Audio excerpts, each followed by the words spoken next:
నమస్తే, welcome to the view point. Ukraine పై Russia డ్రోన్లతో విరుచుకుపడుతుంది. పెద్ద ఎత్తున షాహీద్ ఆత్మాహుతి డ్రోన్లను ప్రయోగిస్తుంది. మరోవైపు వీటిని మార్గ మధ్యంలోనే కట్టడి చేసేందుకు యుక్రెయిన్ ఇంటర్సెప్టర్ డ్రోన్లను తయారు చేస్తుంది.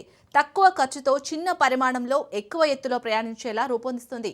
వైల్డ్ హార్నెట్స్ అనే యుక్రెయిన్ ఆయుధ తయారీ సంస్థ తాము నిర్మించిన స్టింగ్ డ్రోన్లు గగనతలంలో రష్యా షాహీద్లపై దాడులు చేసిన దృశ్యాలను ఎక్స్ వేదికగా విడుదల చేసింది. యుక్రెయిన్ నగరాలు, విద్యుత్ వ్యవస్థలే లక్ష్యంగా మాస్కో తన దాడులను తీవ్రతరం చేసింది.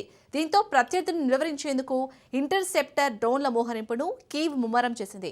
సంప్రదాయ గగనతల రక్షణ క్షిపణుల ప్రయోగానికి మిలియన్ల డాలర్లు ఖర్చవుతుంది. ఈ నేపథ్యంలోనే తక్కువ ఖర్చుతో తయారయ్యే డ్రోన్లపై దృష్టి సారించింది. చిన్నగా స్తూపాకారంలో ఉండే ఈ స్టింగ్ డ్రోన్లు 11 కిలోమీటర్ల ఎత్తు వరకు చేరుకోగలవు. జెట్ ఇంజన్తో నడిచే షాహీద్ల రేంజ్లో ప్రయాణించగలవు అని హార్నెట్స్ సంస్థ చెబుతుంది. హార్నెట్స్ అంటే తెలుగులో కందిరీగలని అర్థం. రష్యా మంగళవారం సైతం 650కి పైగా డ్రోన్లు, 30కి పైగా క్షిపణులను యుక్రెయిన్పై ప్రయోగించింది. ఈ ఘటనలో 4 ఏళ్ల చిన్నారి సహా 3 మృతి చెందారు. పలు ప్రాంతాల్లో విద్యుత్ సరఫరాకు ఆటంకం ఏర్పడింది.